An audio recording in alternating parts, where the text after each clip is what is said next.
kube njani ke ngoku xa uvula ipractice elokishini, because most yabantu banento ethi ngayo i-psychologist hayi noba mhlawumbi gula ngengqondo awuphilanga kakuhle and abantu ne-stigma. Yes, yabona. yes. And we need to demystify Yeah. stigma because not like nabantu abachola amaphepha ekufuneke beye elalukeni kwi-psychologist. I say to you, Prati, Yes. ndibona kunye nabefundisi, Yes. Politicians. abantu position of power, Leadership. influential kwi-society, who are going through a lot.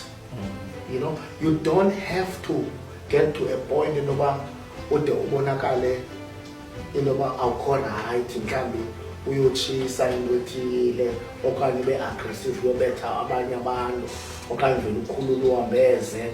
You don't have to get to that point to go and see the psychologist, to consult a psychologist.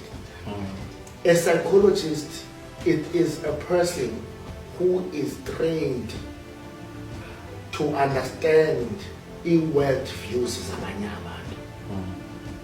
And in the process of understanding world views zabanye abantu, psychologists are trained to see the distorted thoughts, indlela ezingekho right abacinga ngazo abantu kwezo world views zabo ezibanga intoba ube khona la issue of mental health.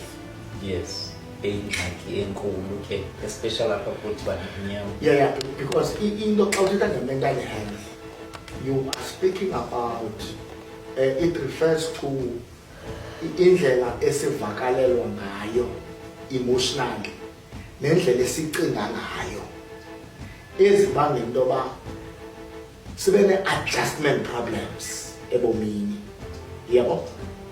Then i-mental health yona ithi it builds resilience yokumelana kunye neza ngxaki zakho, because akho mntu wena Prati oza kusombulela iingxaki zakho, nguwe oza kuzisombulela iingxaki zakho. And the psychologist is like umuntu okuguidayo, you know, in terms of what is the best way, best options ngokwe-world view yakho on how to deal kunye nezinto ezizisa uxinezelelo ngokwasemphefumlweni wakho. Now that's the mental health level. Lalo ke ngoku i-mental health yona it gives birth to into ekuthiwa yi-mental illness. I-mental illnesses ngezaa zinto ke ngoku kuthethwe nge-depression illness, nge-anxiety illness, i-bipolar, yabona njalo njalo. Zii-illnesses eziya, schizophrenia. Nalo unxibe ibhatyi afake itayi angazibhaqa enezo zi-mental illnesses esikwaziyo ukuncedisana kunye nabantu bethu to manage eza issues easy.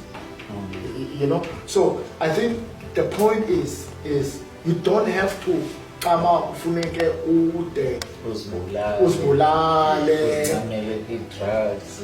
no. Into mna that I have learned kumsebenzi wami, I have learned into yokuba laa nto ifumane laa bhuti usenext door inondifumana nam, because we are all human beings and all of us are bound to be experiencing into ezawuzisa uxinezelelo ngokwasengqondweni nasemphefumlweni. Yes. Kuye kungabikho right nomntana omncinci. And you cannot devalue laa nto ithethwa ngulaa mntana. Laa mntana is going through that. Abanye